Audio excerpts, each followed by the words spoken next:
হ্যাঁ, আসতে বলছিলে তুমি? কাকে আসতে বলছিলে? তোমার স্বামীর নাম কি? তো সাব্বিরকে রেখে তুমি রনিকে আসতে বলছিলে কেন?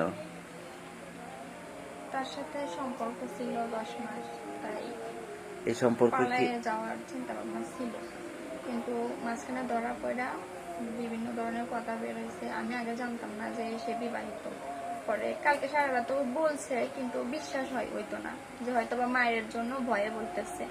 কিন্তু আজকে যখন তার বইয়ের সাথে সে নিজে কথা বলছে, আমি শুনছি, কাছে দাঁড়া দেখছি, তখন বিশ্বাস হয়েছে না, সে বিবাহিত। মানে এর আগে জানতে না যে সে বিবাহিত? না। আচ্ছা, আর তুমি ওই রনিকে ডাকছো রনির সাথে পালা যাওয়ার জন্য? হ্যাঁ, হ্যাঁ। তো এখন তুমি কার সাথে পালা যাবে? রনির সাথেই তো যেতেছো, তাই না? না, যাবো না। কেন রনির সাথে যাবে না কেন?